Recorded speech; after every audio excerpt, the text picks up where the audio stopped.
مفتی سلطان کے بیانات کے لیے مفتی سلطان آفیشل کو سبسکرائب کریں۔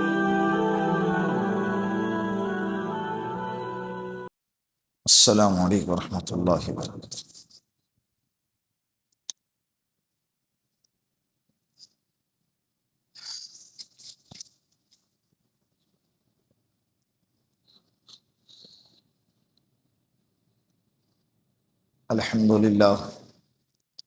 الحمد للہ نحمده ونستعینه ونستغفره ونؤمن به ونتوکل علیہ ونعوذ باللہ من شرور انفسنا ومن سیئات اعمالنا من يهده الله فلا مضل له ومن يضلله فلا هادي له ونشهد ان لا اله الا الله وحده لا شريك له ونشهد أن سيدنا وسندنا وحبيبنا ومولانا محمدا عبده ورسوله، أما بعد فقد قال الله تبارك وتعالى في القرآن المجيد والفرقان الحميد، فأعوذ بالله من الشيطان الرجيم، بسم الله الرحمن الرحيم، قد أفلح من تزكى وذكر اسم ربه فصلى بل تؤثرون الحياة الدنيا والآخرة خير وأبقى، وقال النبي صلى الله عليه وسلم زكاة الفطر طهرة للصائم من اللغو والرفث وطعمة للمساكين، ومن أداها قبل الصلاة فهي زكاة مقبولة، ومن أداها بعد الصلاة فهي صدقة من الصدقات، أو كما قال عليه الصلاة والسلام۔ صدق الله مولانا العظيم وصدق رسوله النبي الكريم، ونحن على ذلك من الشاهدين والشاكرين، والحمد لله رب العالمين۔ یار محبت کے ساتھ درود پاک پڑھ لے۔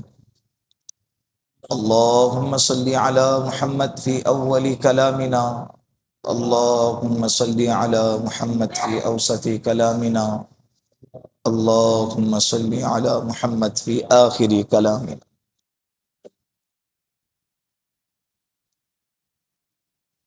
رمضان المبارک کا آخری جمعہ بھی ہے اور آخری دن بھی ہے۔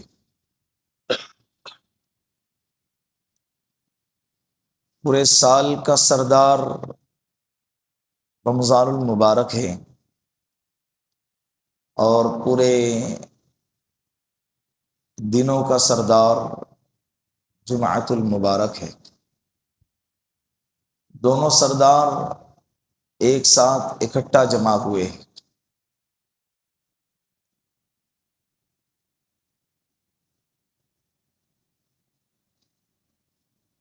چند ہفتوں پہلے ہم رمضان المبارک کی آمد کا اور اس کے استقبال کا بیان کر رہے تھے اور سن رہے تھے۔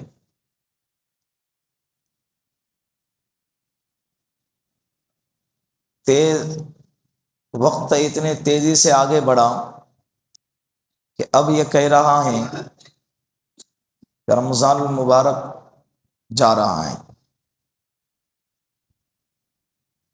ہماری زندگی بھی اسی طرح آخرت کی طرف تیزی کے ساتھ رواں دواں ہے۔ ایک رمضان آیا چلا گیا، دوسرا آیا چلا گیا، تیسرا آیا چلا گیا۔ میری اپنی زندگی میں روزوں کے فرض ہونے کے بعد 16 دفعہ رمضان المبارک آیا۔ 21 دفعہ۔ کتنی دفعہ؟ 21 دفعہ رمضان المبارک آیا۔ پتہ نہیں آئندہ سال کا رمضان ملے نہ ملے۔ جتنے حالات تیزی سے کروڑ بدل رہے ہیں، اللہ رب العزت کا بے انتہا کرم کہ اللہ نے ہم کو یہ رمضان عطا فرمایا تھا۔ غیر لوگ یہ سوچتے ہوں گے کہ مسلمانوں کا رمضان جا رہا ہے، ان کو اب کھانے پینے کی آزادی ملیں گی، ان کو اب خوشی ہوں گی، لیکن ہمارے دل کی کیفیت کو وہ کیا جانے، ہمارے دل کے جذبات کو وہ کیا سمجھے۔ اندھیروں میں رہنے والوں کو روشنی کا علم نہیں ہوتا ہے۔ صبح سے لے کر شام تک ہماری عادت کے خلاف ہم بھوکا رہتے تھے، پیاسا رہتے تھے، بیوی سے دور رہتے تھے، اور اپنے مزاج کے خلاف گھنٹوں اللہ کے سامنے کھڑے رہ کر تراویح کو پڑھتے تھے، اور اپنے سال بھر کے معمولات کے خلاف رمضان المبارک میں گھنٹوں پڑھ کے قرآن کریم کی تلاوت کرتے تھے۔ یہ ساری چیزیں مزاج کے خلاف ہو رہی ہیں، لیکن اس کے باوجود اللہ نے رمضان کی محبت اور روزے دار کو روزے کی لذت کی دل میں ایسی محبت جگائی ہے کہ جب یہ جانے لگتا ہے تو دل رونے لگتا ہے۔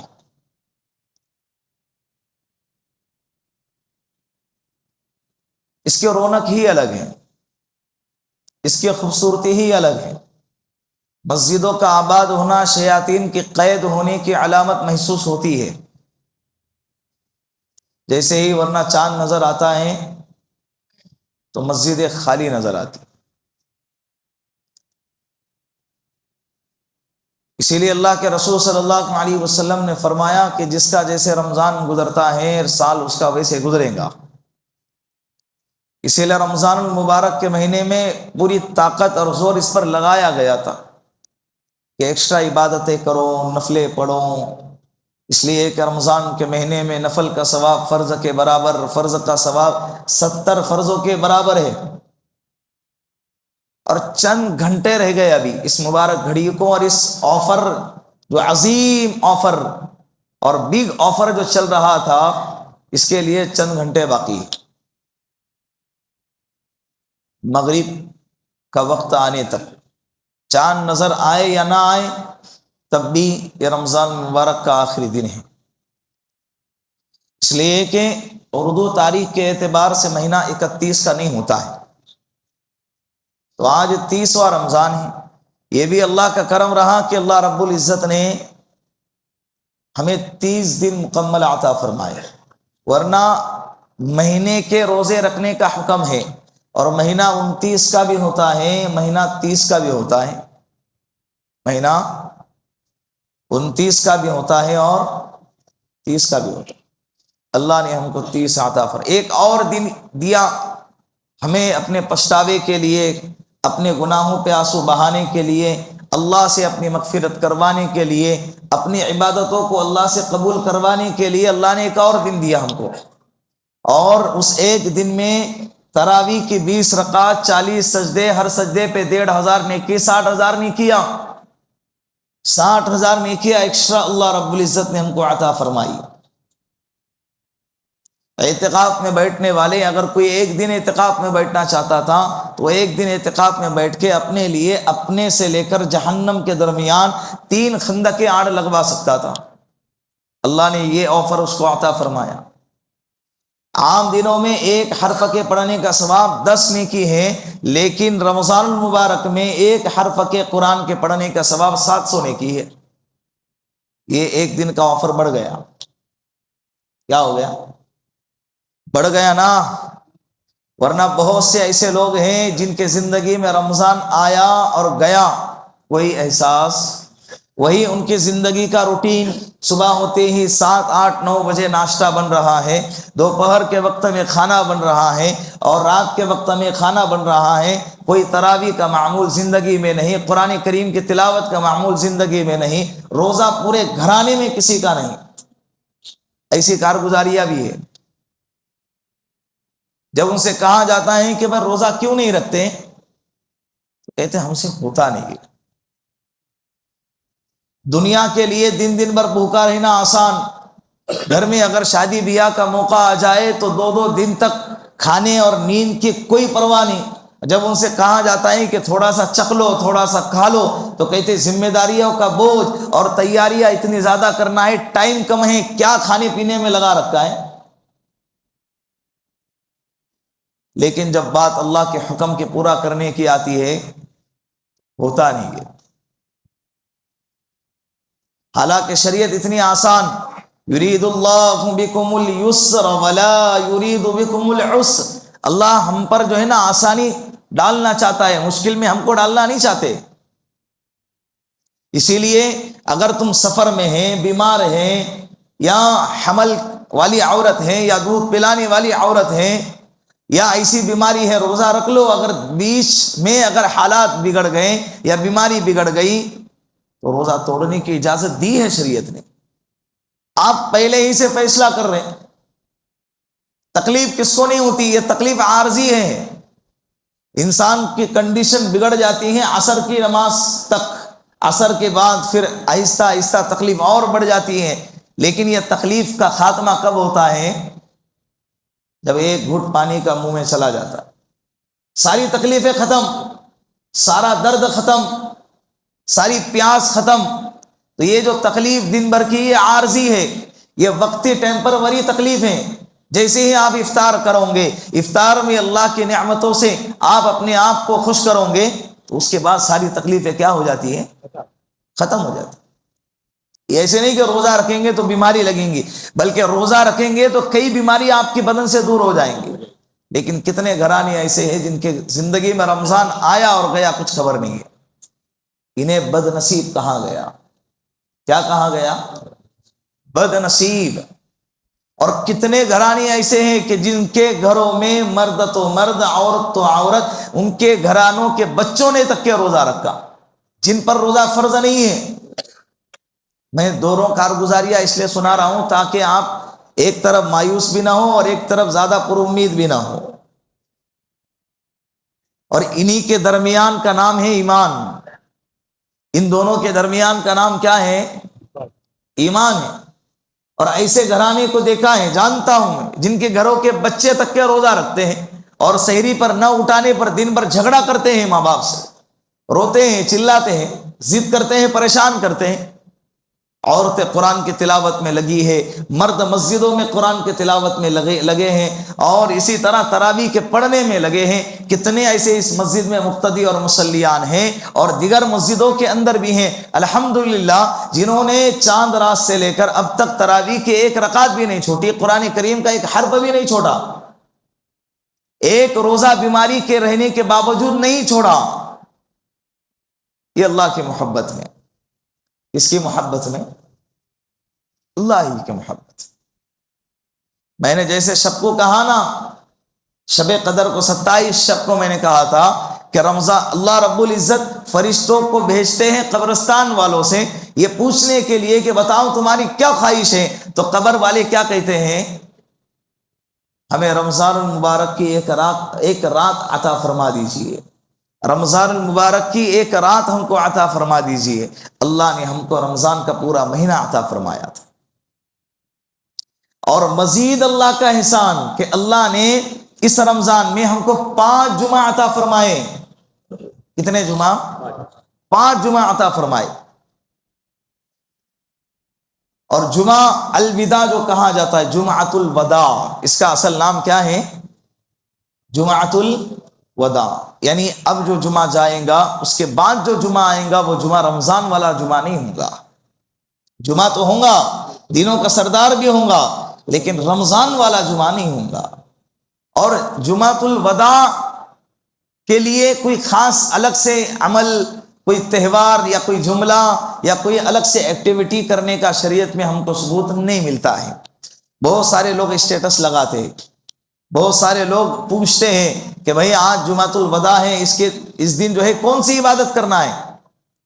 بعض لوگ اس کو بھی چھوٹا سا تہوار کے نام پر مناتے ہیں، یا ایسے چھوٹے چھوٹے تہوار بہت سارے جمع ہوئے ہیں.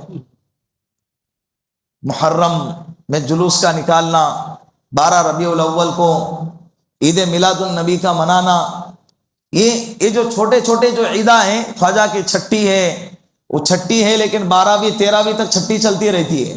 نام کیا ہے؟ چھٹی. تو چھٹی ہے تو چھٹی کو مناؤ نا. 7ویں کو بھی چھٹی منا رہے، 8ویں کو بھی کیا منا رہے؟ چھٹی ہی منا رہے. شریعت سے ہٹوں گے تو معاملات بگڑ جائیں گے. شریعت سے ہٹوں گے تو معاملات کیا ہوں گے؟ بگڑ جائیں گے. کتنے خرافات ساتھ میں لائیں گے، کتنے رسومات کو ساتھ میں لے کر آئیں گے. اسی لیے دائیں بائیں نہیں ہٹنا ہے، بچتے بچاتے دنیا سے چلے جانا ہے. بہت سے لوگوں کا مزاج ایسا ہے کہ جو تنوع چیزیں رہتی ہے، چمک دھمک والی جو چیزیں رہتی ہے، جیسے لائٹنگ کرنا، یہ کرنا، وہ ساری چیزیں، یہ شریعت کے خلاف والے عمل، اس میں دل لگتا ہے. اس میں اصل میں کیا لگتا ہے؟ اور سمجھا ہی نہیں ہے کہ دین دل کے لگنے کا نام نہیں ہے. دین کس کے لگنے کا نام؟ اگر اس مجمع میں کوئی ایسا بندہ ہے جو یہ کہے کہ بھائی کل، ابھی مہینہ بھر میں نے روزہ رکھا، میرا جی چاہتا ہے کہ میں کل بھی کیا رکھوں گا؟ روزہ رکھوں گا، لیکن روزہ حرام. کل روزہ رکھنا شریعت نے حرام کہا، مکروہ بھی نہیں، ناجائز بھی نہیں. ہو سکتا ہے کہ کوئی ہوگا ایک آدھا سرفرا، وہ کہیں گا کہ بھائی ناجائز تو ہے نا، مکروہ تو ہے نا، رکھ تو سکتے نا. ڈائریکٹ تھپا لگا دیا کس چیز کا؟ حرام. عیدین، عید الفطر، عید الاضحیٰ اور ایام تشریق میں روزہ رکھنا حرام. ان دنوں میں 5 دنوں میں آپ روزہ نہیں رکھ سکتے. خوشی منانے کا حکم دیا ہے، اور ساتھ میں غریبوں کو اپنے خوشیوں میں شامل کرنے کا حکم دیا ہے. غریب اپنی غربت کی وجہ سے سال بھر اگر بھوکا رہ سکتا ہے، کھا پی کے آدھا کھا رہا ہے، آدھا بھوکا رہ رہا ہے، ایک وقت کا کھا رہا ہے، ایک وقت کا نہیں کھا رہا ہے، تو اللہ رب العزت نے مالداروں پر صدقہ فطر واجب کر کے عید الفطر کے وقت میں ان کو اپنے خوشی میں شامل کرنے کا حکم دیا ہے. ان کے غربت کو دور کرنے کا حکم دیا ہے. ان کے گھروں کے اندر بھی چراغ جلانے کا حکم دیا ہے. عید کی خوشی منانے کا ان کو بھی حق ہے. یہ شریعت کا مزاج ہے. یہ شریعت کا کیا ہے؟ مزاج شریعت ہے کہ اپنی خوشی والی چیزوں میں غریبوں کو بھی شامل کیا جائے. اسی لیے قربانی میں 1/3 حصہ غریبوں کا رکھا ہوا ہے. زکوٰۃ تو دی جاتی ہی غریبوں کو، مالداروں سے لی جاتی ہے. تُؤْخَذُ مِنْ أَغْنِيَائِهِمْ وَتُرَدُّ إِلَىٰ فُقَرَائِهِمْ، مالداروں سے لینا ہے اور فقراء اور مساکین اور غریبوں کو دینا ہے.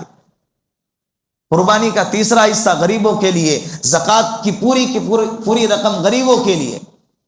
اور عقیقے کے اندر اور ولیمے کے اندر آپ صلی اللہ علیہ وسلم نے فرمایا سب سے بہترین برکت والا ولیمہ وہ ہے جس کے اندر غریبوں کو یاد کیا جائے.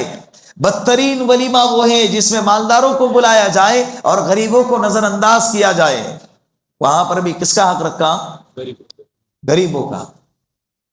صدقہ فطر بھی اسی لیے اللہ رب العزت نے ہمارے نبی صلی اللہ علیہ وسلم کے ذریعے سے اس امت پر واجب کیا ہے. کئی حکمتیں ہیں اس کی. اللہ کے رسول صلی اللہ علیہ وسلم نے فرمایا زکاۃ للفطر طہرۃ للصائم من الرفث واللغو. یہ روزے دار کے لیے یہ فطرہ جو ہے یہ پاکیزہ کرنے والا ہے. کیا کرنے والا ہے؟ پاکیزہ کرنے والا ہے. یہ لغو سے، عبث سے، گناہ سے، غفلت سے، سستی سے پاک کرنے والا ہے. اور وہ طعمۃ للمساکین، ایک فائدہ تو یہ کہ جس نے ادا کیا اس کے روزے کی کوتاہی، غفلت، کمی جو ہے اللہ اس کو صدقہ فطر کے ذریعے سے پورا کریں گے، اس کا کفارہ بن جائے گا. اور دوسرا فائدہ یہ بتایا گیا وطعمۃ للمساکین، مسکینوں کے لیے کھانے کا نظم بن جائے گا، مسکینوں کے لیے کھانے کا انتظام ہو جائے گا. کھانے کا کیا ہوگا؟ انتظام ہو جائے گا. اسی لیے اللہ کے رسول نے صدقہ فطر واجب فرمایا اور باقاعدہ مدینے کے گلیوں میں صدقہ فطر کے وجوب کا اعلان کروایا جاتا تھا. جب سے رمضان المبارک کے روزے فرض ہوئے سن ہجری 2 سے، اس وقت سے صدقہ فطر بھی واجب ہے. صدقہ فطر بھی کیا ہے اور یہ ادا کب کرنا ہے؟ اللہ کے رسول صلی اللہ علیہ وسلم نے اسی حدیث کے اخیر میں فرمایا من اداها قبل الصلاۃ، جو بندہ عید الفطر کی نماز سے پہلے صدقہ فطر کو ادا کرے گا، زکاۃ مقبولۃ، یہ مقبول صدقہ ہوگا. کیا ہوگا؟ مقبول صدقہ ہوگا. ومن اداها بعد الصلاۃ، اگر کسی نے عید الفطر کے بعد ادا کر دیا، ادا تو کرنا ہے، ادا نہیں کر پایا، کرنا تو ہے، لیکن اس کو وہ والا صدقہ فطر کا ثواب نہیں ملے گا. فَهِيَ صَدَقَةٌ مِّنَ الصَّدَقَاتِ، اللہ کے رسول صلی اللہ علیہ وسلم نے فرمایا یہ عام صدقوں کی طرح اس کو صدقے کا ثواب ملے گا، لیکن صدقہ فطر کا ثواب نہیں ملے گا. بہت ضروری ہے. پورا لٹانے کو نہیں کہا جا رہا ہے، پورا لٹانے کو نہیں کہا جا رہا ہے. صدقہ فطر اسی پر واجب ہے جس پر زکوٰۃ واجب ہے. جس پر کیا ہے؟ جس پر زکوٰۃ فرض ہے اس پر صدقہ فطر واجب ہے. جس کے پاس ضرورت سے زیادہ مال ہو، اور اسی طرح سونا ہو، چاندی ہو، یا کیش ہو، یا مال نامی ہو، بڑھنے والا مال جس کو تجارت کا مال کہتے ہیں، بزنس والا مال، یا شیئرز ہو، بڑھتے نا، وہ شیئرز کی رقم بڑھتی رہتی ہے، اس کی قیمت بڑھتی ہے. اگر کسی کے پاس یہ ہے تو اس کے اوپر زکوٰۃ بھی ہے اور اس کے اوپر صدقہ فطر بھی ہے. زکوٰۃ اور صدقہ فطر میں فرق یہ ہے کہ زکوٰۃ کے لیے سال کا گزرنا شرط ہے، صدقہ فطر کے لیے سال کا گزرنا شرط نہیں ہے. اگر کوئی بندہ اسی مہینے مالدار ہو گیا تو اس کو اسی مہینے صدقہ فطر دینا ضروری ہے. زکوٰۃ اسی مہینے دینا ضروری نہیں ہے. زکوٰۃ آئندہ سال ادا کرے گا، سال کا گزرنا ہے اس پہ. یہ ہمارے لیے سہولت عطا فرمائی ہے. صدقہ فطر کی مقدار بھی اللہ رب العزت نے ہمارے اوپر کم واجب کی ہے. ادا فوراً جیسے مال آ گیا، صبح صادق سے پہلے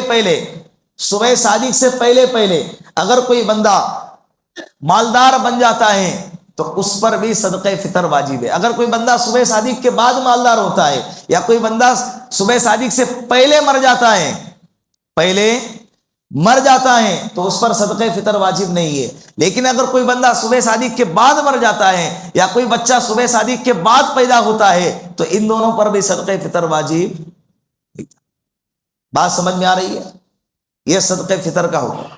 زکوٰۃ اور صدقہ فطر میں فرق یہ ہے کہ زکوٰۃ کی ادائیگی صرف مالدار اور ساتھ میں بالغ ہی کرے گا.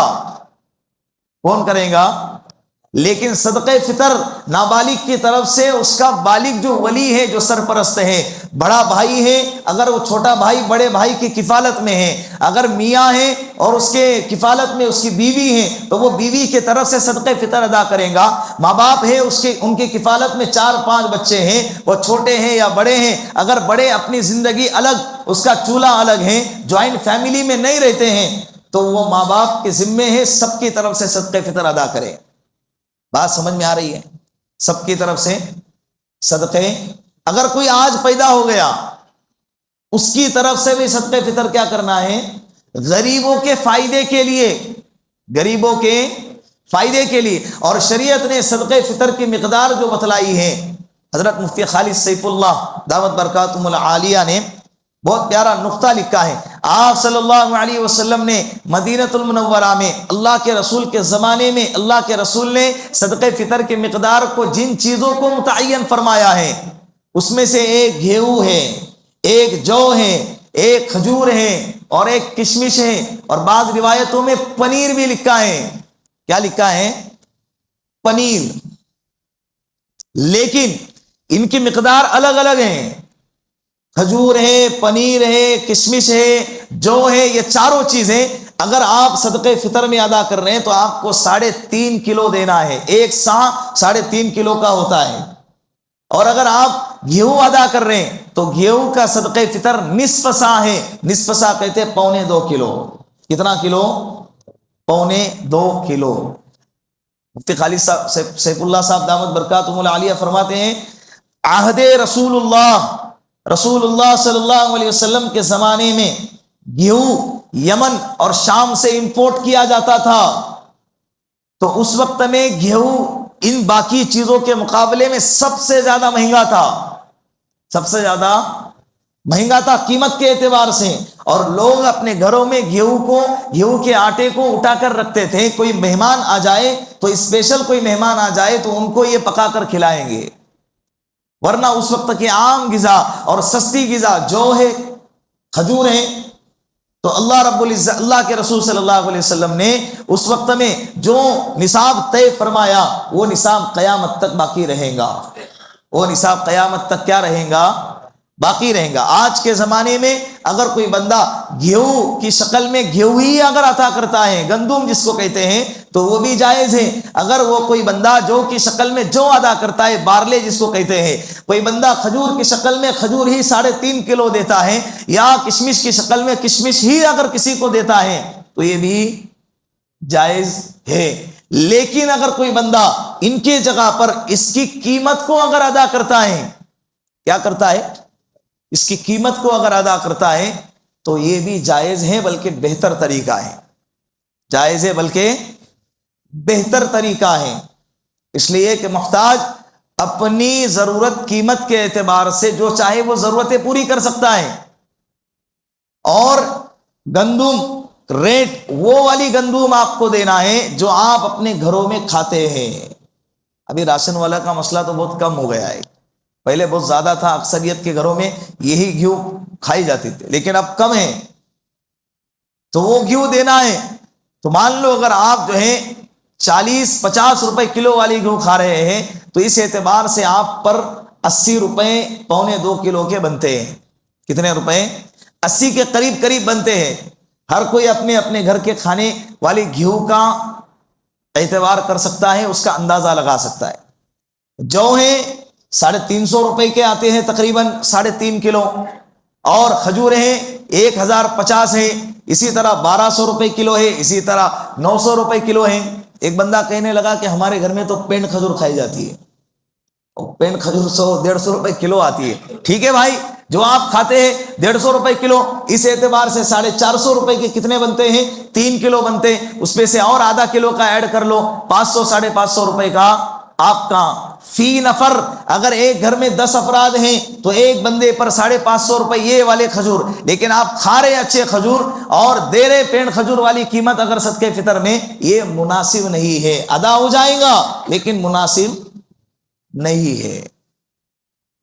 اپنے بھائی کے لیے وہ پسند کرنا ہے جو ہم اپنے لیے پسند کرتے ہیں۔ بات سمجھ میں آ رہی ہے؟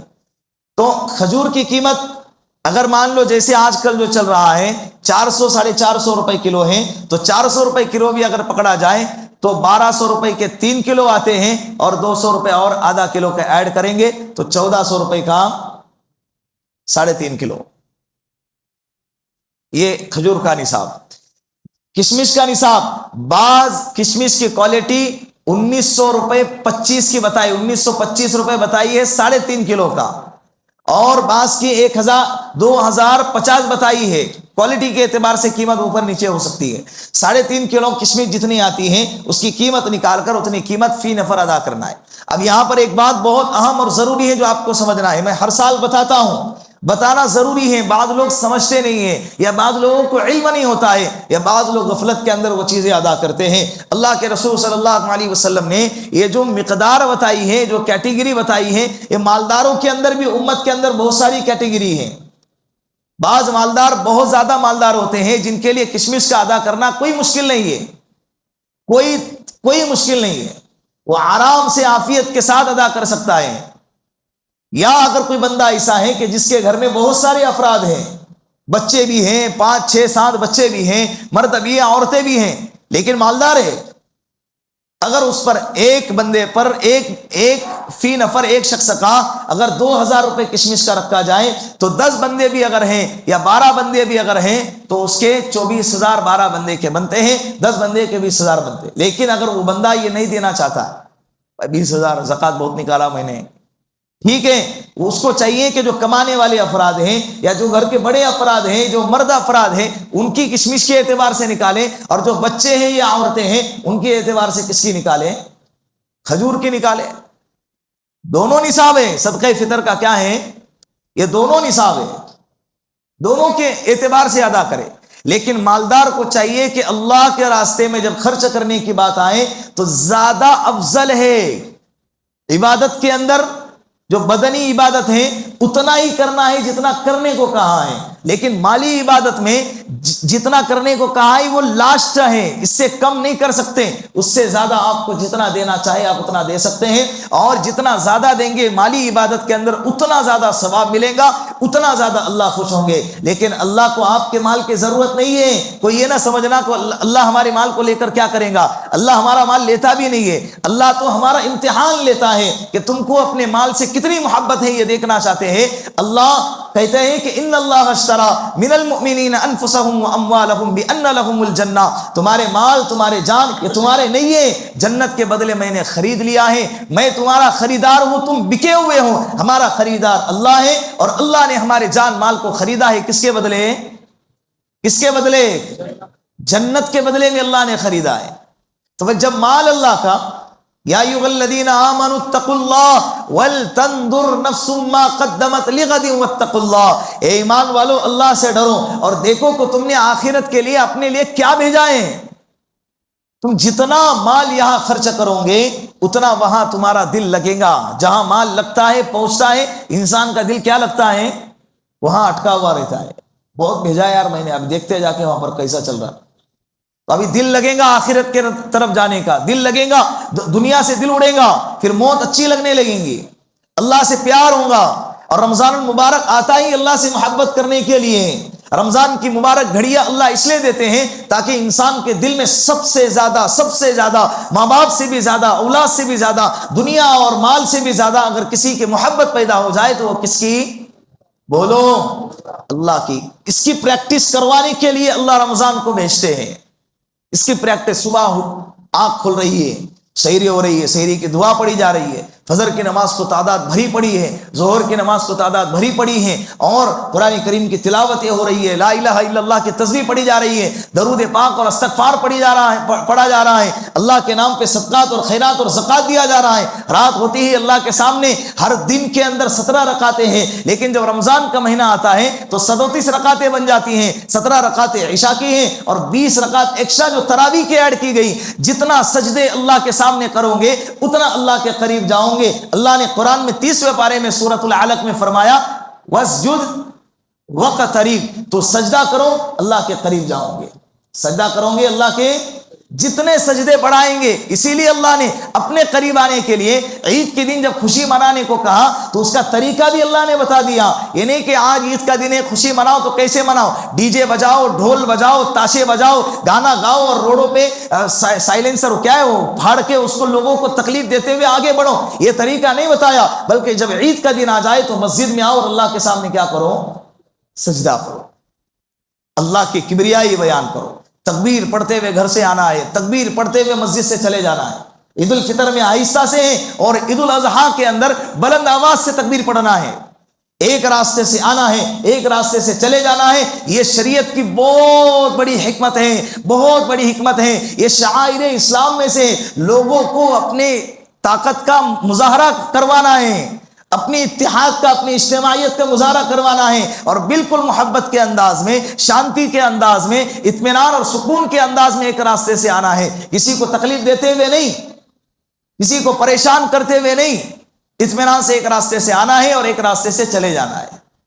یہ سنت ہے۔ یہ کیا ہے؟